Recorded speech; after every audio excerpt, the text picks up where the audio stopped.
Welcome to Retire Strong and Fearless, the podcast where we empower you with the strategies and knowledge to retire confidently. I'm your host, Rich Strell with Protection USA. Today we're diving into the financial rule of 17. We're going to talk about how this rule can transform your retirement planning. We're also going to talk about the 4% rule. We're going to touch briefly on how you'll use Social Security as a safety net in this whole strategy. Then we'll talk about the significance and importance of implementing this one more component into your overall retirement portfolio strategy. So let's talk about the rule of 17 and its role in your retirement. I believe we meaning Protection USA, pioneered the rule of 17. I've heard of other rules, the 4% rule. I've heard of the rule of 200, which I kind of like as well. But I've never heard anybody use the rule of 17. You see, everyone wants to know where they stand in retirement or where they stand leading into retirement. Do I have enough money? What will things look like for me? I think a lot of times people want to know this information, but they take a back seat from it, or it's hard to have an intentional approach, if you will, because they just really don't know where to begin. It's uncharted territory, to say the least. This rule, the rule of 17, is going to help you watching this answer this question. What is the rule of 17? If you want to know how much money you need to have in retirement, what's my retirement bucket look like? Everything all in, whether that's my 401ks, my IRAs, cash in my sock drawer, savings account, when you put it all together, how much money do I need? How am I supposed to know what I got to have there to retire based on the type of life I want to live? Now, this is a whole different video, so I'm not going to go into this, but it is important to begin with that first step of identifying what you want your retirement to look like. What type of lifestyle is that going to be for you? And then you have to, figure out, without getting too complicated, how to put a price tag on it. So you got to know what you're chasing so you can put that price tag on it, and then you can back into it with this rule and what I'm going to talk about today to help you identify, hey, I'm on track. Hey, I've got some work to do. Maybe, just maybe what it means, unfortunately, some people have to lower their goals. They're just not going to get there in time with the track they're taking, and they don't really want to work any harder for it, and sometimes that's okay. But knowing where you stand is power. Let's look at some examples using this rule, hovering around the $50,000 mark. So the example I'm going to use is let's just say you've done your research, and you need about $50,000 a year in retirement to live the lifestyle you're looking to live. What is that going to take? How can we take this rule and see where we stand on this? So I've got a couple printouts from a retirement calculator sitting here in front of me, and I'm going to assume that we're going to retire at age 65. You can certainly retire sooner. You can certainly retire later. It just happens to be the gold standard of when most people retire. It's starting to shift later to 67, but we'll still use 65 today. So then if you needed $50,000, that's what you determine. You need $50,000 a year, every year during retirement.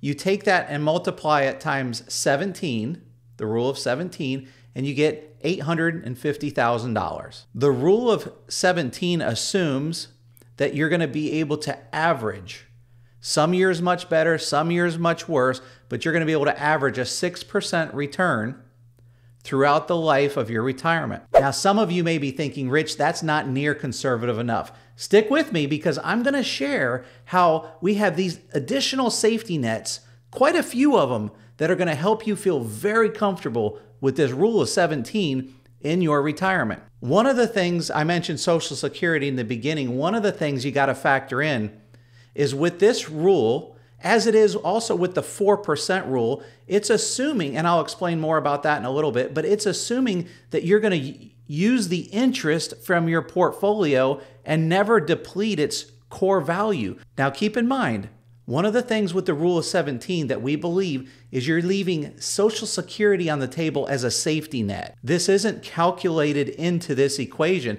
Some people believe, I get comments all the time, Rich, I don't even know if I'll have Social Security. Well, if you do, it's above and beyond this. It's icing on the cake. You don't need to factor it in. Just consider it a safety net. So if you happen to be off by a little bit, and I don't believe you will, but if you happen to be off by a little bit with this rule, let's say you live into your late 80s or 90s and the math got a little tight, which again, I don't think it will, you can then use Social Security as a backup plan. The other thing to know is 6% is going to be even more easier with the strategy that I'm going to share with you at the end of this podcast. I think the biggest thing to keep in mind here is if we're starting with $850,000 at age 65 and we apply this rule, we're going to live off of the principal all the way into retirement. So you could be 92 years old. It actually earns a little bit more than $50,000 we're taking out. The $850,000 at 6% is going to earn about $51,000 a year. But if we're taking out 50 grand a year every year, the portfolio will grow slightly at 6% annual compound interest. But you can do that basically in perpetuity. If it works perfectly according to plan, you're going to find yourself 92 years old with still $918,000. Let's say you lived all the way to 92 and the math worked perfectly. You'd have $918,000. Why am I mentioning this?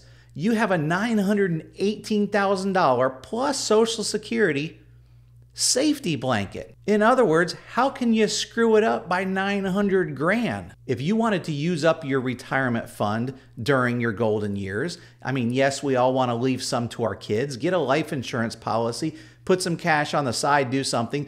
But the rest of it, if the retirement plan, if the design is to use it up, we worked all these years for it. If we're going to use it up during retirement, then you can actually take out way more than 6%. But let me just jump over for a second to the trusty 4% rule. Many people have heard about that rule. Basically, what that rule states is if we only pull 4% out of our portfolio, we should be able to live in perpetuity forever and ever and never really have to worry about running out of money. But with that same $850,000 that we put in, that I said you could take $50,000 out of, assuming a 6% return, let's just assume Rich was wrong and you only made 4% on average. What would that then do to your portfolio? So here we are, age 65. We've got $850,000. We're only going to assume growth rate of 4% compound interest every year, still pulling out $50,000 every year. You'd still have a couple $1,000s in your account at age 93. Keep in mind, we still have our Social Security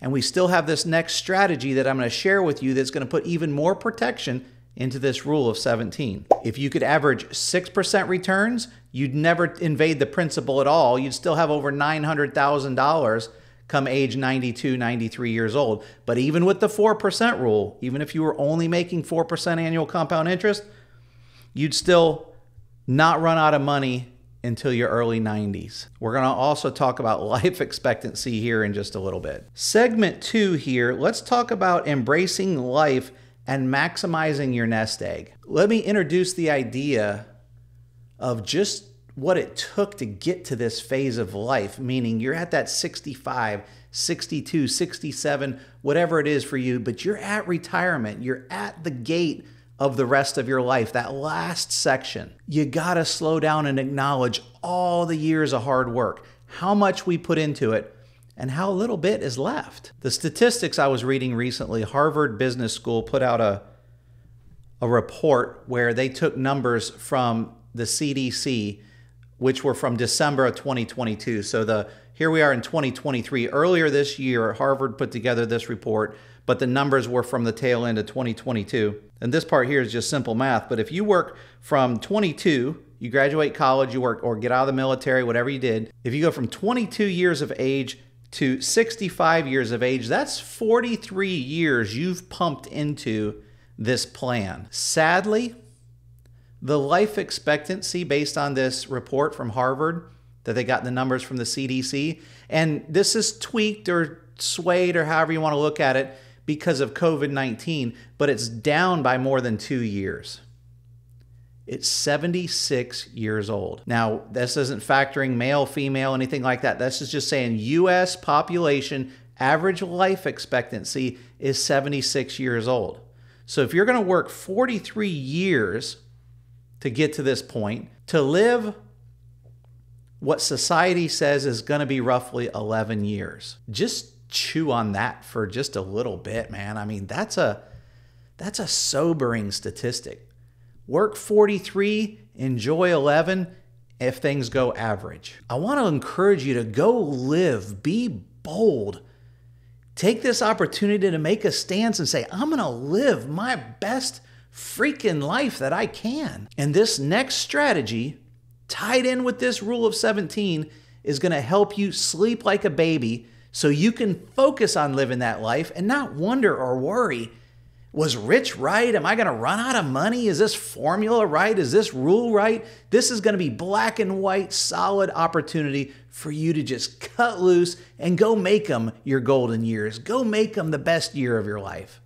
Best years of your life. Hey guys, if you're enjoying this podcast or video so far, please do me a favor and give it a review. Give it a like, follow, whatever form of love based on the platform that you're watching or listening to this on. It takes just a quick second and it sends a motivational message to me to keep digging and keep bringing it each week, each month, and to make it better and stronger next time. All right, let's dive into segment 3. Rule 17, peace of mind. Let me explain what annuities are and why they're valuable with this rule and with your retirement planning. An annuity is a contract where you park some of your retirement funds in it, in this case, and depending on which one you invest in or which company or what the criteria is at the time, the one I'm going to help point you towards is one that's going to give you lifetime income, minimal fees, and lifetime income guaranteed regardless of how long you live. And one of the hot ones on the market right now offers a 20% bonus and guaranteed growth of at least 8%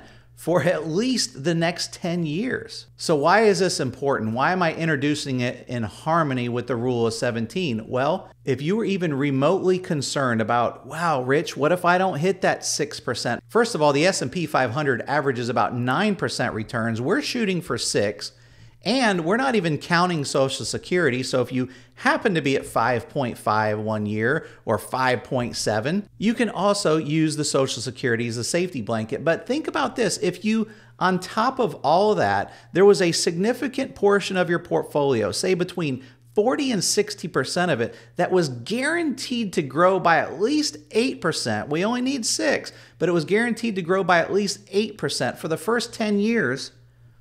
How much of a safety blanket now is in place? So you take your rule of 17, you come up with your formula, and you balance it with an annuity and Social Security to create 2 layers of safety blankets on top of the fact that the rule of 17 doesn't even invade your principal. So of those things I just mentioned, you'd also have to be wrong by about $900,000 over your 11-year period or longer. Keep in mind, ours was factoring living into 92, 93 years old because it could happen. I hope that just because the life expectancy is only 76, let's just say maybe it's 78, but COVID brought it down to 76. I still hope you do live into your 90s. And I wouldn't ask you to jump into a plan that, oh man, you're only going to make it till 82, 83 years old and you're going to run out of money. That's not the case here. So what have we talked about? What are some key takeaways from this episode? 3 components to it. Use the rule of 17 to find out how much money you need to retire. Consider your Social Security. In other words, don't factor that number in. Just consider it a safety blanket, icing on the cake, and then back your whole retirement portfolio with an annuity, especially if one's going to promise a 20% bonus and 8% guaranteed growth, and you're going to sleep like a baby and go live that best retirement. This is Rich Strell from Protection USA signing off, and until next time, may God bless you.